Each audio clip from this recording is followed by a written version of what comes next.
Bom dia, irmãos. A graça e a paz do Senhor Jesus esteja sobre todos. Amados, hoje entramos no 9º dia de exposição do livro de Jó e estarei expondo os capítulos de 27 a 30. Nós vimos que no capítulo 26, Jó respondeu a Bildade totalmente. O último argumento de Bildade foi muito breve e depois disso, Zofar não teve mais nada a dizer.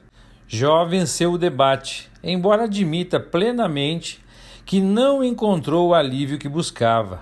Agora ele gastará 5 capítulos em sua autodefesa, o que não o levará a lugar nenhum no que diz respeito à resposta à sua condição angustiante. Pois sua vida comparativamente justa não teve nada a ver com a resposta às suas perguntas.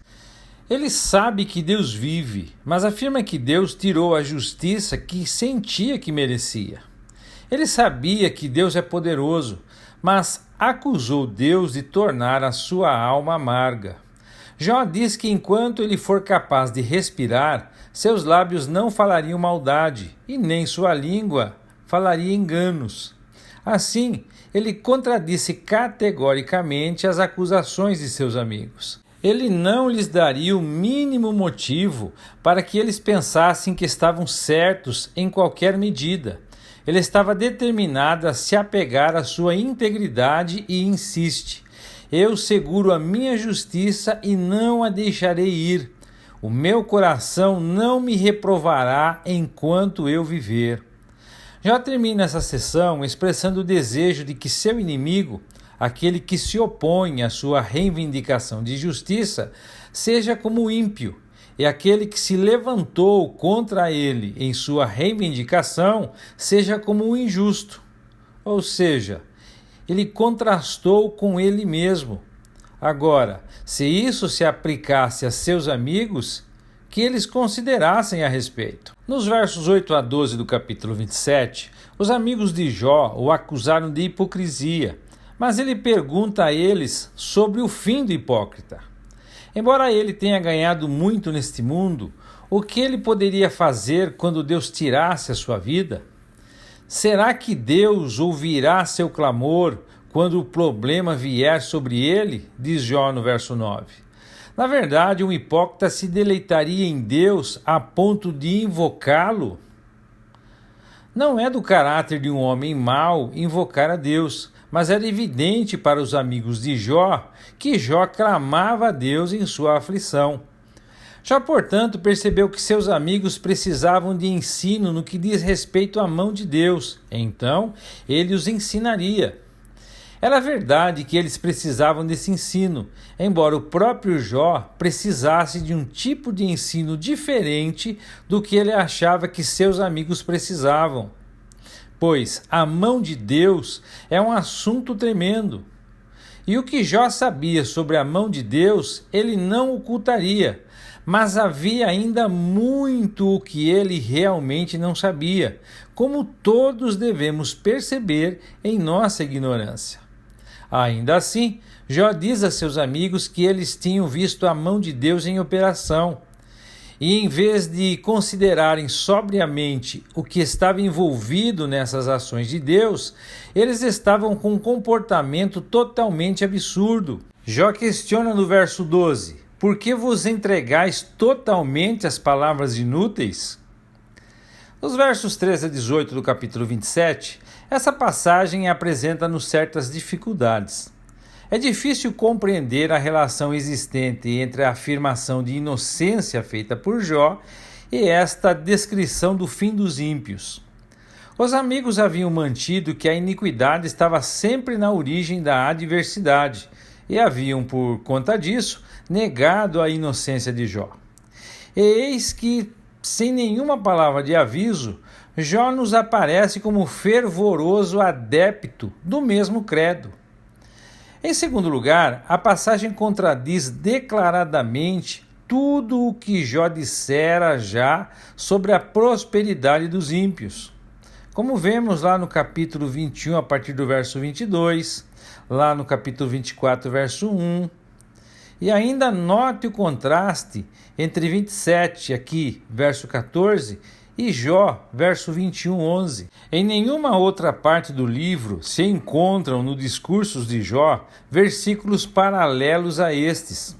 Por outro lado, a passagem soaria perfeitamente natural nos lábios de seus amigos.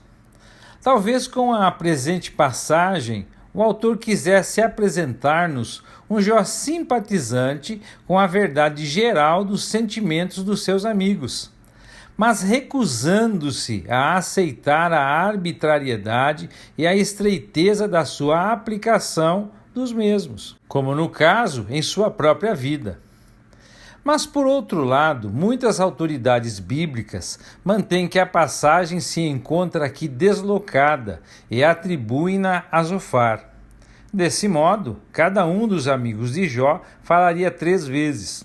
Parece possível, entretanto, que se defenda a originalidade do presente texto, e a exposição que farei segue baseada nele.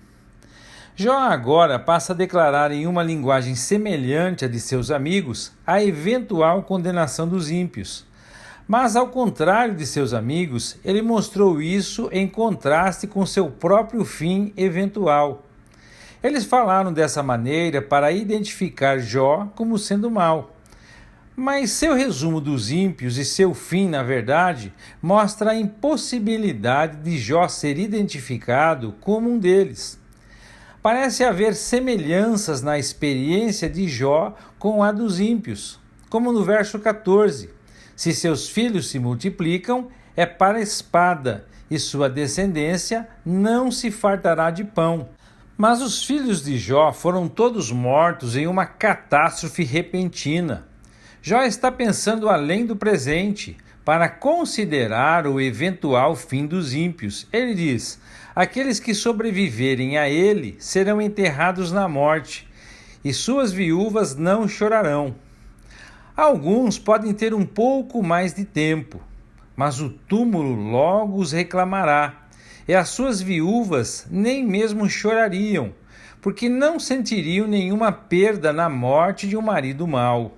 O ímpio ou perverso pode acumular abundância de riquezas, como o homem rico lá de Lucas, capítulo 12. Mas Deus vai dizer a ele: tolo, esta noite sua alma será exigida de você. Então, de quem serão essas coisas que você providenciou? Assim, alguém pode acumular riquezas, mas outros, menos tolos do que ele, colherão seus benefícios. Dos versos 19 a 23 do capítulo 27, então o rico incrédulo se deita e abre os olhos para se encontrar em tormento, onde os terrores o alcançam como uma torrente, a tempestade do julgamento de Deus o leva embora. Assim, depois da morte, há tormento para o ímpio, diz Jó. O vento leste o leva embora. O vento leste é frequentemente mencionado nas Escrituras como significando o julgamento de Deus, como vemos lá em Êxodo, capítulo 14, verso 21. Esse julgamento é lento para surgir, mas quando chega, não poupa. Os homens podem tentar fugir desesperadamente de seu poder, mas não conseguirão. O verso 23 vai dizer: os homens baterão palmas contra ele e assobiam contra ele do seu lugar. Em vez de lamentar por sua morte vergonhosa, aqueles que o conhecem ficarão felizes por ele ter morrido. É evidente que Jó não tinha medo de compartilhar um julgamento como esse, e seus amigos deveriam ter facilmente reconhecido que essas coisas não seriam verdadeiras em relação a Jó. Teria sido sábio para eles, seus amigos, se desculparem francamente com Jó por todas as suas acusações cruéis contra ele. O capítulo 28 consiste de um belo poema sobre a sabedoria, que se destina a mostrar que esta está inteiramente fora do alcance do homem, a não ser que seja procurada no temor do Senhor. É difícil pensar que, originalmente, esse poema tenha constituído parte da discussão entre Jó e seus 3 amigos, mas a princípio a tese não é impossível. Em sua posição atual, o capítulo oferece um interlúdio musical, uma pausa entre a discussão poética propriamente dita e a conclusão de Jó. Ele prepara de modo sutil o mistério perturbador da manifestação de Deus, como veremos no capítulo 38, e parece indicar que Jó e seus amigos fizeram reivindicações vãs quando pretenderam discernir exatamente qual atitude deve Deus adotar em relação aos homens. Em razão das afinidades que ligam o capítulo 28 aos discursos de Yahvé, pode-se sugerir que o seu autor seja o próprio poeta que escreveu Jó. Entretanto, aqui para efeito da nossa exposição, consideraremos o texto como se apresenta em nossas Bíblias. O teor desse capítulo é muito diferente do restante do livro. Jó esquece suas feridas e todas as suas angústias e fala como um filósofo ou um virtuoso. Nesse discurso há uma grande dose de filosofia moral e também natural, mas a pergunta é, como ela entra aqui? Jó e seus amigos tinham discutido as dispensações da providência divina, ou a ação de Deus, para com os ímpios e os justos. Jó tinha mostrado que alguns homens ímpios vivem e morrem em prosperidade, ao passo que outros são aprisionados imediatamente e abertamente pelos juízos de Deus. Mas se alguém perguntar a razão por que alguns são punidos neste mundo e outros não, devemos dizer-lhes que esta é uma pergunta para a qual não há resposta. O conhecimento das razões de estado no governo de Deus no mundo é oculto para nós e não devemos ter pretensões a ele e nem mesmo buscá-lo. Já falou da loucura dos homens ímpios. Agora ele mostra o que está em belo contraste com o capítulo 27. A linguagem aqui é magnífica, visto que Jó considera o que é totalmente objetivo, exaltando as virtudes da sabedoria, mostrando que toda a criação dá testemunho da grandeza e da sabedoria de Deus. Nos versos de 1 a 6 do capítulo 28, já fala dos lugares onde os tesouros da terra podem ser encontrados. Há uma mina de prata e um lugar onde o ouro é refinado. O ferro é tirado da terra e o cobre é fundido do minério. Deus achou por bem colocar esses metais em lugares onde os homens possam encontrá-los sem dificuldade. E os homens certamente fazem muito uso deles. Mesmo nas cavernas escuras da terra, o homem introduz a luz para acabar com as trevas, para que ele possa procurar o minério. Ele perfura minas na terra em lugares distantes da civilização, desce por cordas e balança para frente e para trás com o objetivo de encontrar o metal que deseja. A própria terra produz pão, isto é, grãos, embora mais profundamente na terra seja revolvida como que pelo fogo. Suas pedras são a fonte das safiras. Pedras por calor intenso produzem pedras preciosas, e pó de ouro é encontrado onde o calor esteve. Jó dá a entender que o homem sabe dessas coisas e tira vantagem delas. Dos versos 7 a 11 do capítulo 28, nessa seção Jó fala de coisas normalmente mais escondidas das pessoas, mas que Deus traz à luz. Existe um caminho que nenhum pássaro conhece, embora possa voar alto acima da terra para observar o que está embaixo. Nem o olho do falcão, que é incrivelmente aguçado, o consegue discernir. O leão orgulhoso, feroz, não pode, por sua força superior, forçar seu caminho até ele. Mas a mão do homem realiza o que as outras criaturas não conseguem, mesmo derrubando montanhas pela raiz para expor o que está escondido embaixo. Através das rochas duras, ele abre canais, e nessas rochas ele vê todas as coisas preciosas. Ele tapa os veios d'água para que não gotejem, e tira para a luz o que estava escondido. No final, até mesmo o que estava oculto é trazido à tona. Nos versos 12 a 14, porém, a sabedoria é apenas uma visão turva à distância, que os homens buscam, mas em todas as suas buscas ficam totalmente desiludidos. Onde poderemos encontrar? Jó pergunta. O homem, por natureza, não tem percepção nem mesmo de seu valor. nem se encontra na terra dos viventes. Os homens procuraram nas profundezas do abismo e do mar, mas a sabedoria não está lá, embora a sabedoria de Deus controle a fúria dos oceanos. Nos versos 15 a 19, os amigos de Jó consideraram que eles tinham os segredos da sabedoria, lá no capítulo 11, verso 6. Mas Jó facilmente percebeu que seus argumentos não eram nada sábios. Ele, portanto, os encara com o fato de que a sabedoria não é tão facilmente obtida. Na verdade, a sabedoria é impossível de ser comprada com ouro ou com prata. Jó continua seu assunto da sabedoria, dizendo que o melhor ouro de Ofir, ou ônix, ou safira, ou cristal, ou joias de ouro fino, não tem valor algum em comparação com o valor da sabedoria. Não vale a pena mencionar coral e o quartzo, nem rubis para estimar o valor da sabedoria, nem mesmo o topázio da Etiópia, nem qualquer ouro puro. Em outras palavras, absolutamente nada na natureza pode se aproximar do valor da verdadeira sabedoria, pois isso é espiritual e não natural. Dos versos 20 a 22 do capítulo 28, já sabia que existe sabedoria, e os homens em geral percebem que a sabedoria existe. Mas onde?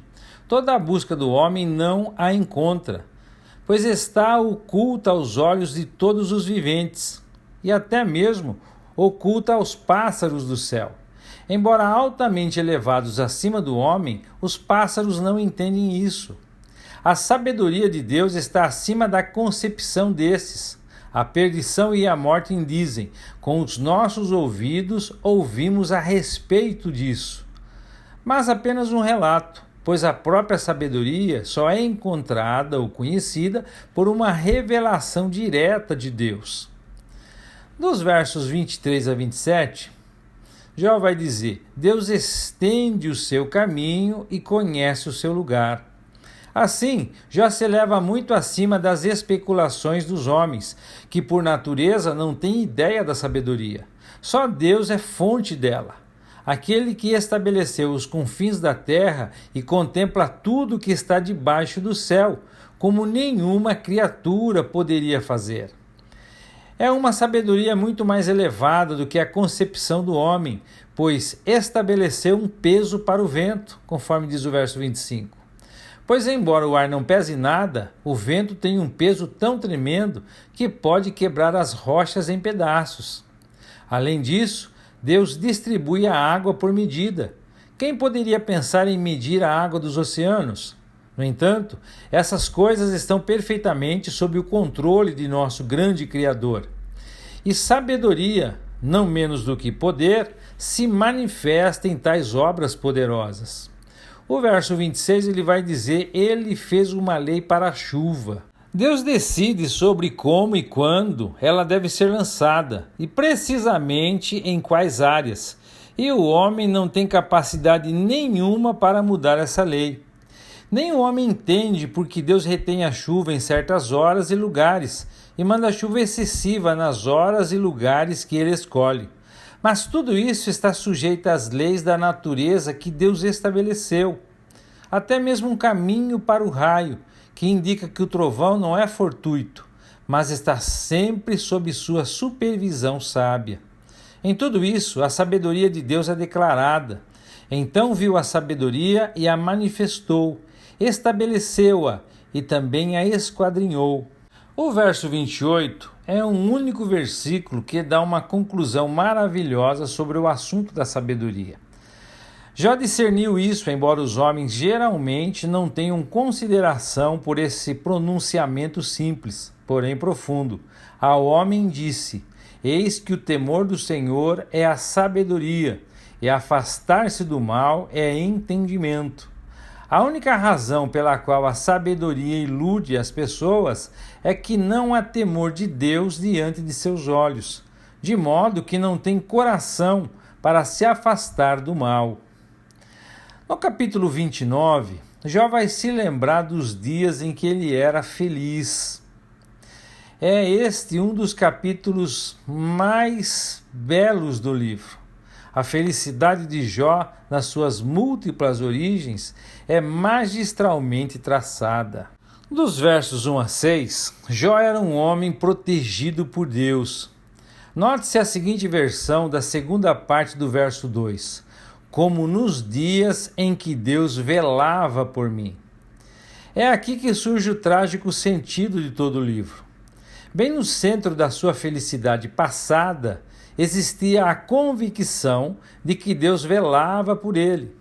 A miséria do momento presente explica-se pela sensação de que Deus o abandonou. Ou, se ainda olha para ele, o faz com olhos inexplicavelmente condenatórios. Pensando em suas circunstâncias em casa, Jó lembrava-se bem dos dias de seu auge, quando a bênção de Deus era de um conselheiro amigável. Embora agora ele pensasse que Deus havia virtualmente mudado de amigo e tornado seu inimigo. Quando o Todo-Poderoso ainda estava comigo, quando meus filhos estavam ao meu redor, ele diz no verso 5, suas circunstâncias eram tão agradáveis que ele considerou isso como uma evidência da presença de Deus com ele. Porém agora seus filhos se foram, sua vida doméstica tinha estado virtualmente desolada e até mesmo sua esposa não o ajudara em sua adversidade. Muito embora ele nem mesmo a mencionasse. Mas em contraste com as circunstâncias atuais, seus passos foram banhados com creme, ele foi figurativamente abençoado com rios de óleo. Nos versos 7 a 10, agora Jó passa a falar de sua saída para o portão da cidade, o local da administração pública. Tomando seu assento ali, sua dignidade era tal que os jovens se retiravam instintivamente e homens idosos se levantavam em sua honra. As autoridades não tomariam a iniciativa de falar, pois todos esperariam por Jó. Dos versos 11 a 17. No entanto, não foi apenas a posição externa de dignidade de Jó que fez com que as pessoas o honrassem ou o chamassem de bem-aventurado, mas sua constante bondade para com os outros. As pessoas o abençoaram porque ele libertou os pobres, os órfãos e aqueles que não tinham outra fonte de ajuda. Se alguém estava morrendo, Jó estava lá para ajudar. E deu motivo para as viúvas cantarem de alegria. Ele era zeloso pela causa da retidão e da justiça, e era, com efeito, olhos para os cegos e pés para os coxos. Ele era, na prática, um pai para os pobres, buscando a verdade de um caso que talvez não fosse aparentemente fácil. Ele se opôs aos ímpios, quebrando suas presas, sua capacidade de ganhar pela opressão, e resgatando as vítimas de suas garras. Dos versos 18 a 20, por Jó ter sido exemplar em sua conduta e confiabilidade, ele se sentiu bastante confiante de que a sua prosperidade continuaria inabalável, seus dias sendo grandemente multiplicados e sua morte um conforto em seu ninho. Sua raiz e seu galho seriam bem regados, mesmo à noite, e o frescor de uma vida vibrante continuaria como antes. E sua habilidade para o conflito, ou seja, o seu arco, seria constantemente renovada. Nos versos 21 a 25, Jó retorna aqui para falar de maneira semelhante ao que ele fez nos versos de 11 a 17, a falar sobre os efeitos que haviam sido produzidos em seus ouvintes no passado, quando os homens o ouviam atentamente sem interrompê-lo. Nem era por causa de um caráter forte que exigia a atenção dos homens, mas por causa da sabedoria aparentemente gentil de seu conselho. Pois quando ele falava não havia refutação, pois suas palavras eram como orvalho, tendo um efeito calmante como as águas primaveris que fazem crescer os cereais semeados no inverno, ao invés de ser uma tempestade irresistível. Evidentemente, suas palavras tinham tanto peso que os homens esperavam seus conselhos, e quando abriam bem a boca, não era para falar, mas para beber o conselho dado por Jó. No verso 24 ele vai dizer: se eu lhes sorria, não ousavam acreditar e recolhiam a luz de meu rosto. Chefe incontestável de sua comunidade, Jó sabia unir o charme à autoridade, porque seu sorriso era um favor desejado por todos, entendido como sua aprovação. Quando as pessoas estavam confusas, Jó estava lá para escolher o caminho para elas, como diz o verso 25. Ele até se sentia um rei no exército, capaz de ordenar as coisas para o povo de uma maneira que o povo sabia que era bom para eles. Que homem incomum era Jó! No capítulo 29, falamos dos dias felizes de Jó. Agora no capítulo 30, nós vamos ver o desprezo que agora o cerca. A miséria do momento presente contrasta fortemente com a glória do passado. Miséria que se acumula, vinda de todos os lados. A repetição de mas agora, destaca eficazmente o tema quando Jó contrasta o presente árido e turbulento com o passado cheio de paz. O rei dos conselheiros torna-se objeto de desprezo dos tolos. O amável favor divino torna-se em crueldade. Nos versos 1 e 2 do capítulo 30, Jó opõe o presente ao passado. A locução mas agora principia a lamentação de Jó sobre a reversão da sua antiga prosperidade. Em vez de todos o respeitarem, até jovens desordeiros atreviam a rir dele. Eles eram tão vis que Jó teria desdenhado de pôr seus pais, que eram presumivelmente melhores que eles, como seus cães, pois seus pais tinham perdido precisamente o vigor do qual Jó se gloriava e que esperava conservar até a velhice. Dos versos 3 a 8 do capítulo 30, o texto do capítulo 30, em seu conjunto, apresenta uma série de dificuldades, e a sequência das ideias não é clara. Parece um tanto estranho que um modelo de generosidade e responsabilidade cívica, como vimos lá no capítulo 29, versos 15 e 16, se exprima agora a respeito de certos seres humanos em termos de um certo desprezo. Eles estão abatidos pela necessidade e pela fome, roendo pelo deserto, lugar de ruínas e desolação. Apanham malvas junto aos arbustos e o seu mantimento são as raízes dos zimbros. Já parece afirmar que essas pessoas estão reduzidas a um estado de ter que colher sua comida de fontes não saudáveis, sendo expulsas do meio dos homens para morar em cavernas ou grutas nos vales. Dos versos 7 a 8 do capítulo 30, o fato de Jó usar o verbo bramavam entre os arbustos, ajuntam-se debaixo das urtigas, ressalta não só a pobreza dos desordeiros, como também o fato de agirem mais como animais do que como homens. Jó se refere às famílias dos excluídos como doidos, filho de gente sem nome, pois da terra foram enxotados. Nos versos 9 a 11 ele diz: eles me abominam, se mantêm longe de mim, não hesitam em cuspir na minha cara. Jó considerou que, porque Deus o afligiu, portanto, eles, os excluídos, não reprimiam nenhum excesso em sua presença. Por isso ele, Jó, sentia-se inseguro, porque estava indefeso. Quando Jó diz que Deus desatou a sua corda, está expressando que Deus o desarmou. Ou seja, seu arco estava em espera, como um arco descartado quando suas cordas foram tiradas.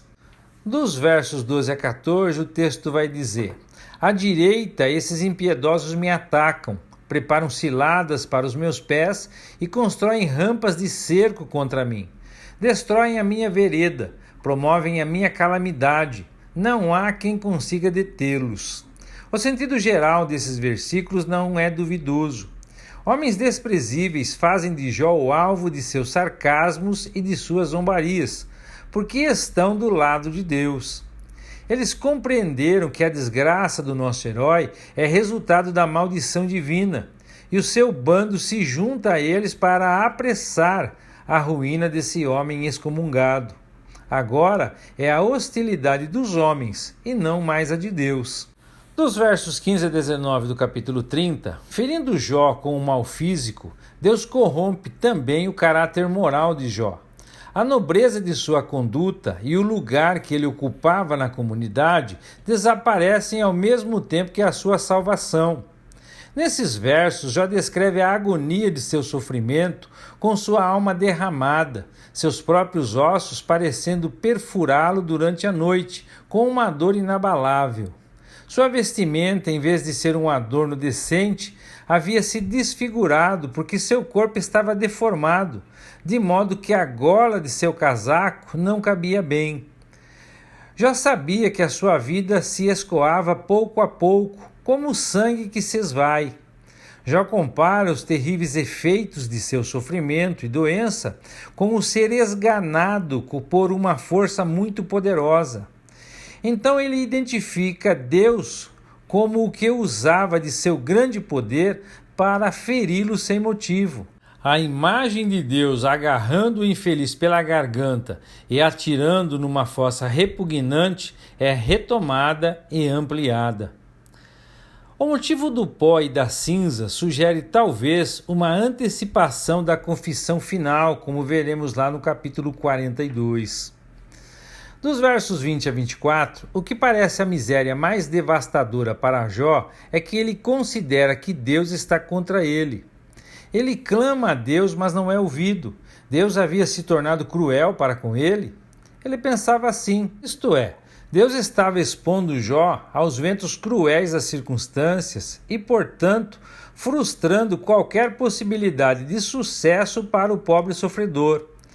Tudo o que ele podia esperar agora era a morte, que ele chama de a casa destinada a todos os viventes. No verso 24, Jó parece fraquejar em sua altivez. Já implora pelo socorro, mas fala de si mesmo na terceira pessoa, como se estivesse dividido em sua personalidade. Os versos 25 e 26 do capítulo 30, eles constituem o primeiro dos juramentos de inocência com os quais Jó termina seu monólogo. Jó trabalha a imagem do aflito, lembrando a sua própria compaixão que tinha pelo necessitado. Agora que Jó era esse necessitado, por que Deus não o atendia? Contudo, quando ele esperava receber o bem, veio sobre ele o mal. Quando ele saiu em busca de luz, encontrou trevas. Ou seja, Jó disse em outras palavras, se Deus tivesse procedido para comigo tão generosamente como eu procedi para com os outros, quão diferente teria sido a minha sorte. Dos versos 27 a 30 do capítulo 30, não é de se admirar que seu coração estivesse agitado, incapaz de descansar. O verso 27 descreve-nos o fervilhar dos seus sentimentos. E ele não esperava nada além de dias de aflição. Jó considera-se no seu presente estado mais perto dos animais do que dos homens, menos digno da companhia desses do que daqueles. Ele vai dizer no verso 30, minha própria pele escurece e descola do meu corpo que queima de febre. A música que ele gostava agora se transformou em luto e choro. Numa meditação próxima do estilo de lamentação, Jó descreve os sintomas de sua desintegração física e de sua exclusão da sociedade. Seus instrumentos de música favoritos são a cítara e a flauta, precisamente os que são usados para acompanhamento dos cânticos de amor e de alegria. Meus queridos, quando lemos o capítulo 29 do livro de Jó, não é de se admirar que Deus diga de Jó, não há ninguém como ele na terra, um homem íntegro e reto, que teme a Deus e evita o mal.